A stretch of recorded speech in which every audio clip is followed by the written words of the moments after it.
Welcome to the Phoenix Prosperity Podcast, where wealth meets legacy. Join your host, Tim Fergestad, as we explore the journeys of Phoenix's finest to success and beyond.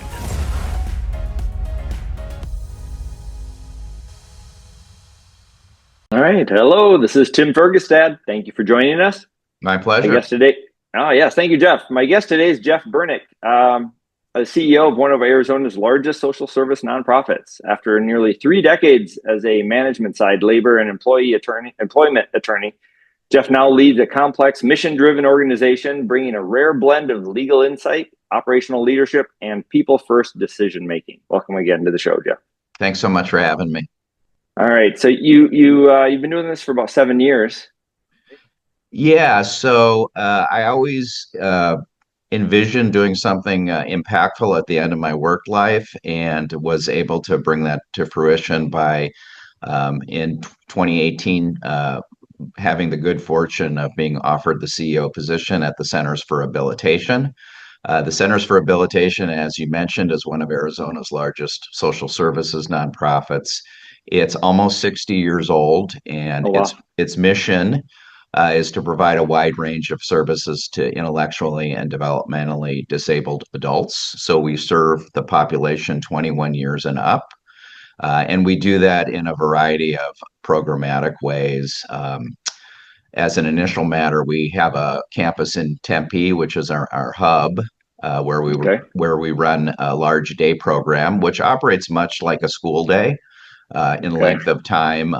And so we provide day program services for adults with disabilities. We also operate 10 group homes, all within a 5-mile radius of our campus. So we provide transportation to and from our group homes to our day program. We also, from a programmatic standpoint, provide employment services, which is a industry way of saying we find adults with disabilities employment. Some of it is here on our campus, some of it is with external partners, and some of it is in a federal program called Ability One, which is a program where the federal government sets aside a percentage of its contracts to go to nonprofits that employ adults with disabilities, blind adults, deaf adults. And so this organization holds 9 of the 14 Ability One contracts in Arizona.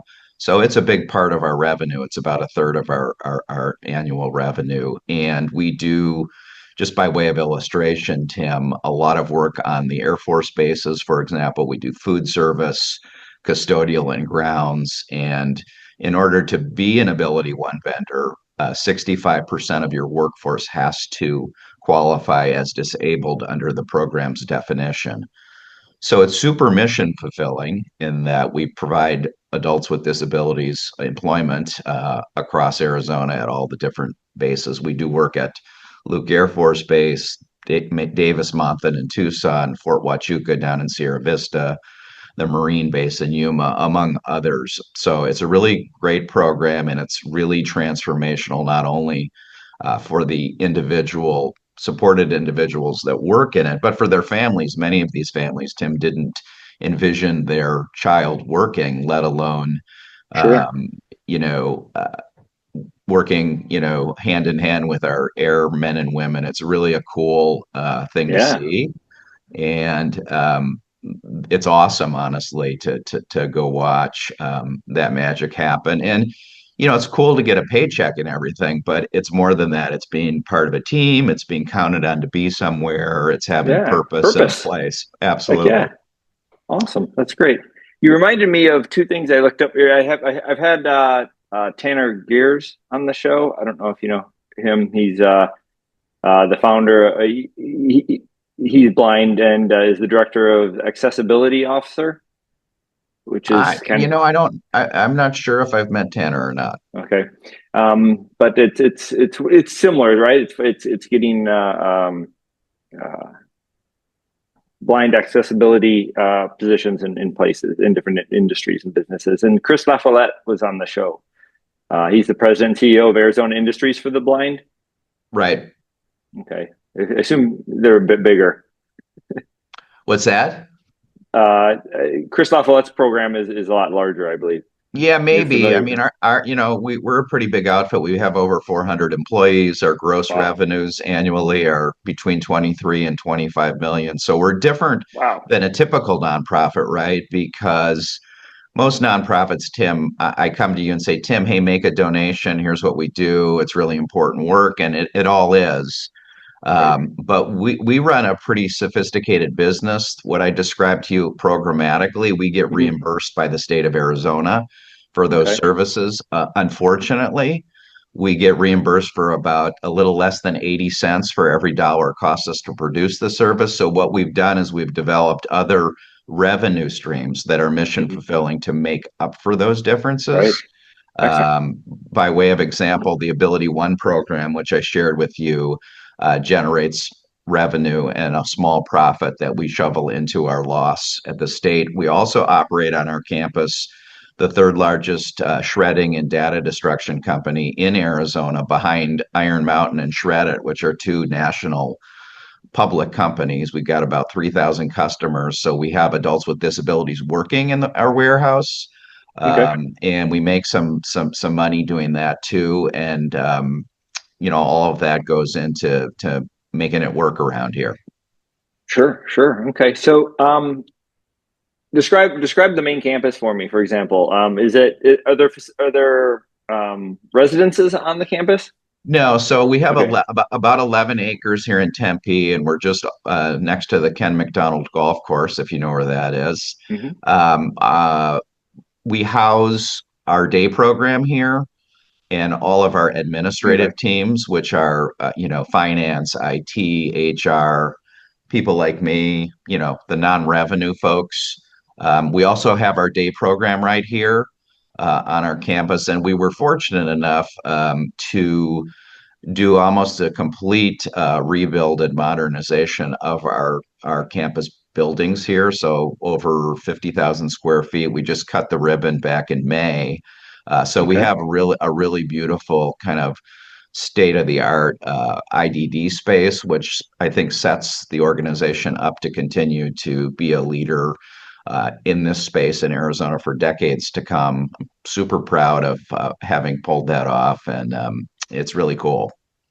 Sure. Sure. What's one of the bigger challenges captaining that ship and the team there? I imagine you have to have some really good people on your team. Yeah, no, there's no shortage of challenges. I would say the number one kind of external challenge is a funding challenge. This industry has been systemically and chronically underfunded by the state of Arizona, which I'm not picking on Arizona. That's sort of typical what you would see across the country.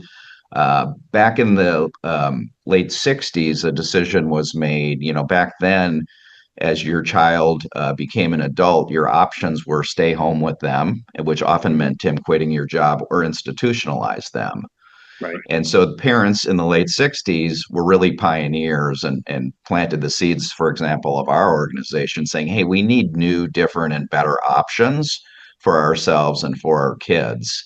At the same time, the state of Arizona, like most states, was saying, "Hey, we have a moral and financial obligation to care for this population, but we don't want to be in the business of providing the services." So that gave rise to this whole disability provider community, which is Right. comprised of literally hundreds of organizations, some for profit, some not for profit, some small, some large, some national operations that operate, across the US and virtually every state. So, you know, I spend a lot of time every year during the legislative session advocating for appropriate funding for the DD system. I fall back and utilize my advocacy skills that I developed as a lawyer. So I've become kind of an integral piece of the industry's advocacy efforts, which take place every year at the legislature. We have a day down at the Capitol. We meet with legislators. We meet with the executive branch, now Governor Hobbs and her team. Hmm. We testify in front of the Budget Committee and talk about um, how we're underfunded, right? And how most folks that are nonprofits in this space get their 80 cents on the dollar and they use their nonprofit status to try to make up the difference, right? And tread water. So they're doing events and tax credit and writing for grants. And we do all that too, but we're lucky enough that we have these other revenue streams that we don't have to rely on hitting a certain number from a development standpoint just to keep the lights on. So Right. yeah, the number one challenge is chronic and systemic underfunding, to the extent that a recent impartial study done, it's called the rate rebase. Every 5 years, Arizona is required to have a non-party come in and assess the system. And about a year ago, Tim, they concluded that the system is annually underfunded to the tune of $250 million, which is a lot of money, obviously, but it gives you a sense of the gap there. And so Yeah. it leads to other challenges in hiring and retaining caregivers, for example, amongst a host of others. Sure. But if there was more money in the system, we could pay our caregivers more money, and wouldn't have them leave us for, Chipotle and LA Fitness and jobs that are, much easier, maybe not Yes. as fulfilling, but It's hard to find those type but of work. I mean, that's a special person, right? yeah. And I will tell you, it's usually a person that has a connection to the population, whether it's a family member or they grew up across the street from somebody. They have a sense of what it's like to care for somebody in this population emotionally, financially, physically, day to day. For sure. Those are the people that kind of make up the fabric of the workforce. And Right. candidly, Tim, at the legislature, those are our champions. Those are folks that are in the legislature that have a connection to the population. They could Okay. be Democrat, Republican, they could be independent. The factor that we find in our legislative champions is folks that have a connection to the population. Right. Right. Giving them the greater awareness. 100%. So Jeff, you mentioned some different communities and organizations. You said even nationally. How has TCH changed? TCH, is that what you call it? That Yeah, that's what we call it. okay. Um, how has it changed, grown, consolidated over the years? Have you combined with other groups? In the 60 years it's been going, but also under your leadership. Yeah, so it's been a remarkably stable organization, and I think the best sense of that, Tim, comes from the fact that we're about to celebrate our 60th anniversary, and I'm only the fourth CEO ever. Oh wow, wow, So yeah, a that's a lot of big deal. stability, and my journey to the CEO seat was pretty organic. I mean, I'm not a product of the nonprofit world, as you mentioned. I spent nearly 3 decades as a lawyer in private practice, management side, labor and employment. And TCH was a client of mine, and Okay, I was on their board of directors for many years. So I was sort of the most inside outsider, that you could imagine. And so when the CEO spot opened up, I was in my early 50s. It was a little earlier than I envisioned, going out and doing something other than law. I always wanted to do something impactful at the end of my work life. I often refer to sure. this as the dessert of my work life, which it entirely is. It just kind of came along sooner than I Is there, thought. But knowing the stability of the organization, I basically thought to myself, that spot will never open again for me during my work life. right, So it's sort of right. not, I got to give it a shot now or never. I didn't know how good a candidate I was or wasn't, but I did put myself out there and, ended up getting the gig. So yeah, a lot of stability. At one time, we had a kids program here, well before my days here. Oftentimes, the theory is if you do, kids in the IDD space, so the underlyings are things like cerebral palsy, autism, Rett's, Down syndrome. That feeds into your adult program, right? You have, Right. and so for quite a long time, TCH had a kid program, and maybe 30 or so years ago stopped, and hasn't started again. We got into the Ability One space, which has, expanded throughout the years, and we continue to try to expand it. Number one, because it's mission fulfilling, and number two, we can actually make some money at it. So we've tried to bid on some Ability One contracts outside of Arizona and partner with other nonprofits across the country that do Ability One work on procuring, some additional contracts. We've been able to, for example, manage contracts in California and Yuma and Tucson from our home base in Tempe. So, getting a contract, say in Texas or New Mexico or somewhere like that, we have a proven track record of being able to pull that off. So we've tried to expand our reach into the Ability One space even further. And as I mentioned, we have the majority of those contracts here in Arizona already. Okay. Okay. Um, I imagine that the adolescent transition is probably a big deal. I have a friend who's has a Downs boy who did great up through school, right? High school and all that. Everything was going well. When he had to transition into that sort of program, it did not go well. And I can see the benefit of having something like that. I imagine it's also a challenge to have Yeah, younger it's people a on whole campus. yeah, it's a whole different lens of care, and it's a whole different caregiver, honestly. And so it becomes challenging. And again, don't lose sight of the fact that I would love to expand our programs and open day programs all over the valley. There's a lot of underserved places in the Southern Valley and on the west side, but you lose money at it, right? So what we have to do here, I have a board of directors that I answer to, but so we have to balance how much we can expand programmatically versus Sure. keeping the lights on and being able to pay everybody and give them good benefits and a matching 403B and all that kind of stuff. Um, it's a hard balance to strike, quite honestly, because it's a business in large part where you don't set your price. The state of Arizona tells me what Right. I'm going to get per hour for these services. So, it's different if I owned a coffee shop and I was in the red, I could, charge you 15 cents more for a coffee and raise the price of my pastries. I could Right. even, open less hours. I could close at 2 instead of 4. I don't have those options because number one, I don't set my prices. And number two, from a licensing standpoint, we're open 24/7 in our group homes. So we have to staff and stay in Hmm. ratio to maintain our license. So we don't have some of the flexibility that you would have in another business Sure. on that part of our business, which again, that probably makes up about half our revenue. So that gets a little tricky, and makes, I think, this industry a little different than most, if that Yeah, makes for sense. sure. Yeah. Yeah, yeah, for sure.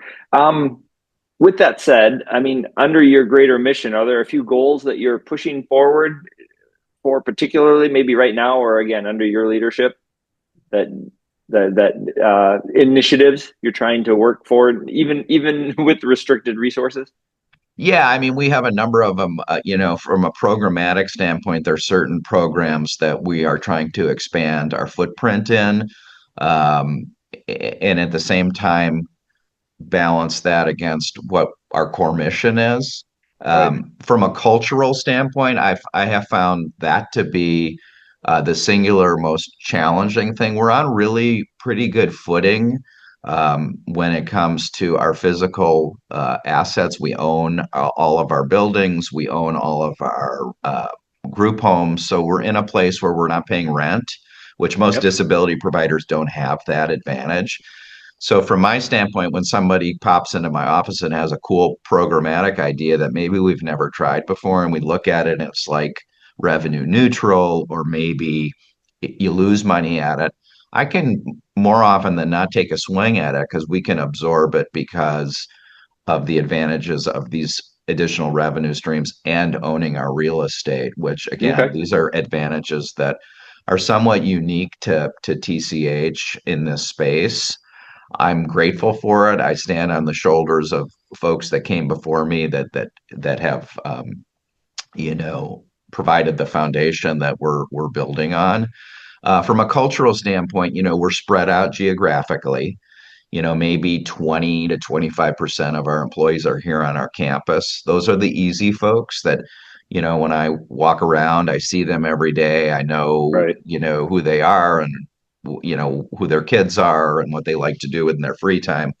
The challenging part is the folks out in Tucson and Sierra Vista and Yuma and all these other places where I don't have day-to-day contact with them, and our leadership team doesn't. We really have to work at that. But we've really undertaken, I think, a very meaningful and comprehensive cultural effort.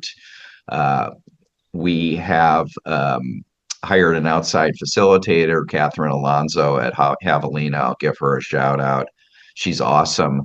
She's come in and helped us identify what our core values are as an organization. She's Okay. led a couple of cohorts of a dozen people to do a deeper dive into their core values and how they're applicable to their job here at TCH. And we tried to, in those groups, Tim, get a cross section of people from different departments, people that have been here a long time, people that just got here, just kind of a nice cross section from throughout the organization.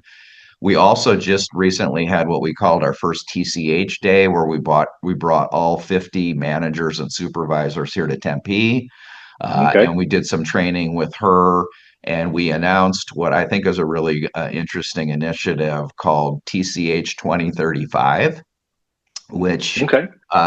essentially envisions what is TCH going to be and look like in 2035. And it's going to consist of a year-long program of 12 current TCH employees, again, from all walks and departments of the Right. organization, who are going to get together with our external facilitator and meet on a monthly basis during work all day. So they're getting paid to be here and not have to do their job, but to do something more interesting. And they're going to do a deep dive into TCH, and they're going to find out all about our finances and our funding mechanisms and our programs. And it will culminate in them coming up on their own, this group of 12, with a strategic initiative or program that currently doesn't exist at TCH that they think is a good idea. Okay. And the crux of it is, TCH is a nonprofit. It doesn't belong to me. We're all stewards of this organization's present and future. And it's really easy to say it belongs to you and you're part of the team, but those are just words, right? So TCH 2035 puts people's feet to the fire in a good way and gives them Mhm. an opportunity to be a future leader here and to have an impact on what TCH will be and Right. can be in 2035. And I think it's a really interesting opportunity. I am fascinated to see who applies and how it all goes. But those are just a few illustrations of what we are trying to do to build a collective, positive, impactful culture.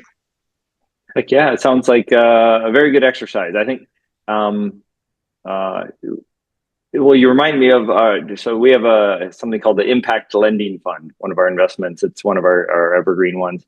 And we partner with a group that just did their annual Vision Day, right? They had Mm-hmm. their 300 employees all come together, and Yeah, yeah, yeah. they have over a billion assets in that fund. They have over 5 billion total, but they have, uh, they're a mission based or a faith based group that mission is to create attainable housing, right, and through for workforce housing throughout the U.S. And um, it gives everyone a voice, and it reminds everybody, right, the team purpose, and the fact that you like you mentioned the individual impact, right, and allows them to opportunities to take on more responsibility as well, right? You have people can move up through your organization, right? Yeah, yeah, absolutely. That is absolutely one of the tenets of this is to identify and encourage future generations of leaders that are already here. Now, is that culture a lot different than your 30 years in business law? Yeah, I mean I don't want to say it's 180 degrees difference, but it's probably closer to 180 degrees than anyone would care to admit. Yeah. So what I've found is just not within the halls of TCH, but in the disability provider community, and frankly in the nonprofit community in general, I've met lots of really amazing leaders of other organizations in our space and just in the nonprofit world in Arizona over the last 7.5 years, some super compelling missions. And it's very collaborative, right? In the sense that, like if someone comes up with a really interesting and innovative idea, let's say for affordable housing, like you just mentioned, I admire that. I would shoot that CEO an email saying, "Hey, I read about what you're doing. It's a really amazing idea. I hope you pull it off." We all compete to some extent for some of the same grant money. And so oftentimes, like if TCH gets a grant, I'll hear from a dozen leaders of other nonprofits saying, "Hey, saw you got the XYZ grant, really happy for you." And I would do the same. Like if we don't get it, yeah, I'd rather get it than not, sure. But I know it's going to somebody who's doing amazing work, Right. and that I know and that I'm proud of, that for whatever reason our collective society and culture doesn't value to pay for it through government or some other way. I'm Right. happy for them. So it's super like collaborative in that way and Sure. encouraging. Whereas law, by its nature, right? I did counseling and litigation, and in litigation, you're pitted against somebody, right? So Right. you're already just a dynamic of competition. And Hmm. frankly, even in private practice within law firms, there's competition. Everybody's trying to become a partner, and everybody wants to make more money, and everybody wants to be, Right. on the management committee or the managing partner. So sort of the competition that you first see in law school never really ends. I mean, there's some collegiality, but not a lot, and you have to kind Okay. of seek it out. It's also, I don't want to say negative because I don't think that's the right word, but there isn't as much like if I would, be representing an employer and get them a good result on a case or whatever it might be. Like I wouldn't go home and sit on my patio and like I would feel I did a really good job as a lawyer and I got my Hmm. client a good result and outcome.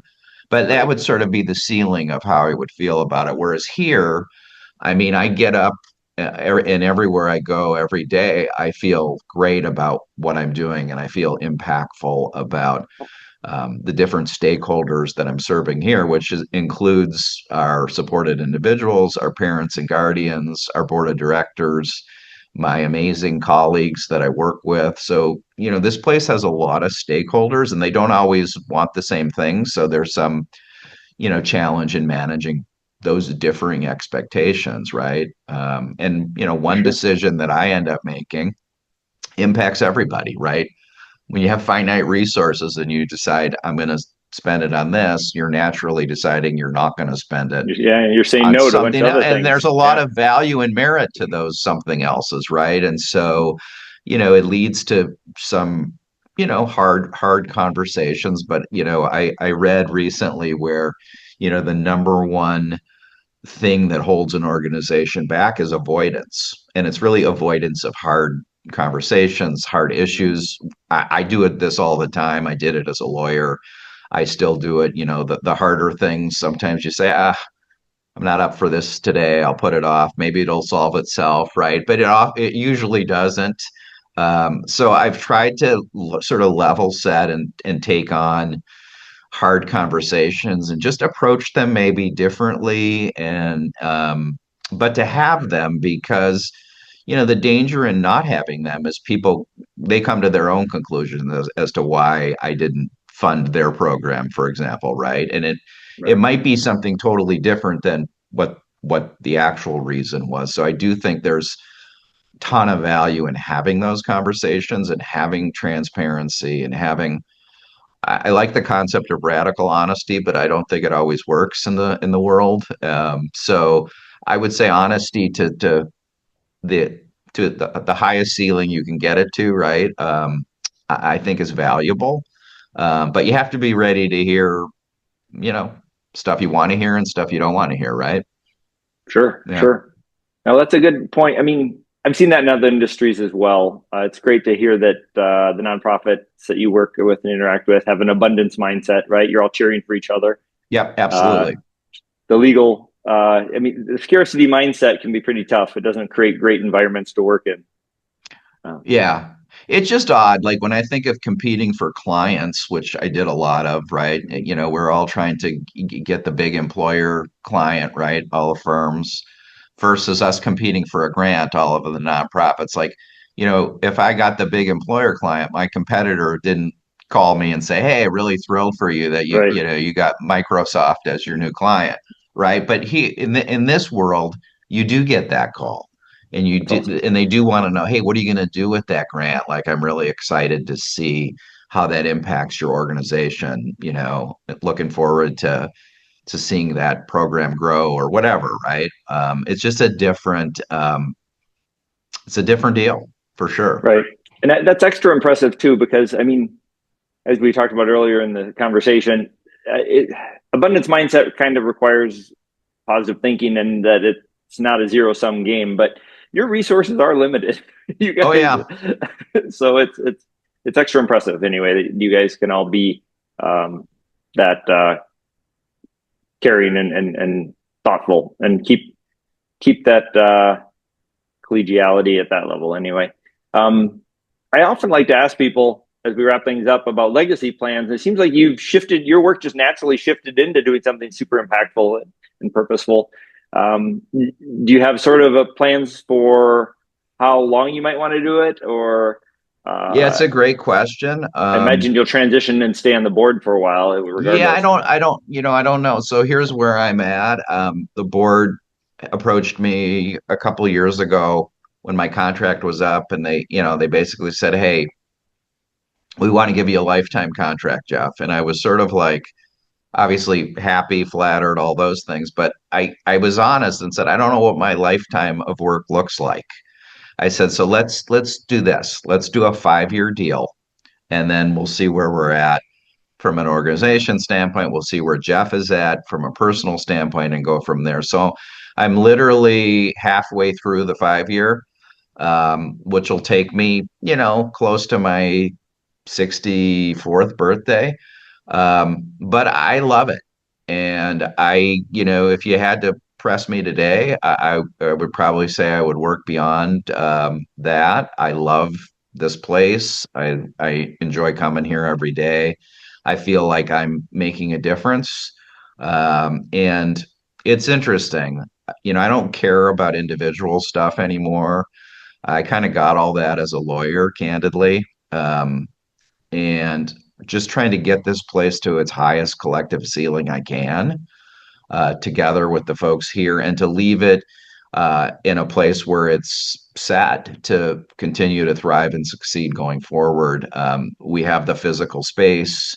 We've done a good job in our, fiscal response, being fiscally responsible. So Right. we're in a good place there, and working on the culture thing. And so in the next few years, I'd like to see us expand our programmatically on a lot of levels, but especially in the Ability One space, because I think that will set us up for future financial prosperity and mission fulfilling activities.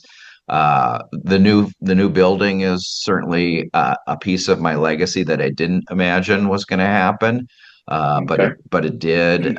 We ended up getting a bunch of unrestricted money through the CARES Act because we stayed open during the pandemic, and we used a bit of that money to do our construction project here. Okay. So I certainly will look back at the physical space and level setting that and modernizing it as part of what we accomplished here during my time.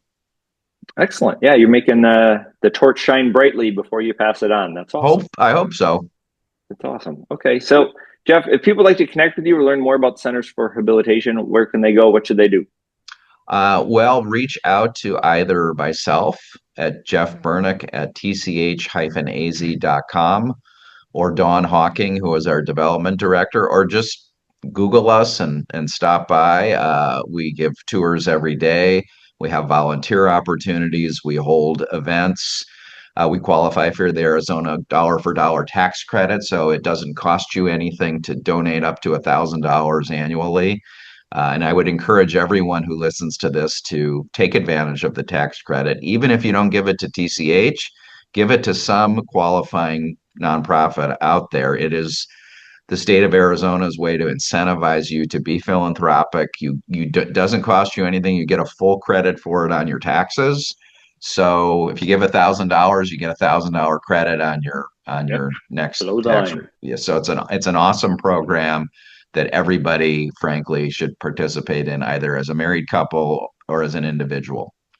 Right. Good point. Thanks for sharing that, reminding people. Or a lot of people don't understand it, Yeah, right? it's one of those things, Tim, that sounds too good to be true. Yeah. It's funny, when I got here, one of the things that shocked me was how little participation we had tax credit wise with our employee group, Oh, wow. Yeah. right? Even the people who should know. Even the people who showed up, it was like out of 500 people, it was like 15 people. And I was like, this is insane. We have to move this needle. And, they had tried stuff before, but a good friend of mine, Ray Dam, who's the CEO of Excel, which is a different disability provider, I was having coffee with him, this is years ago, and he was telling me how he was able to move the needle from 5% to 30% participation.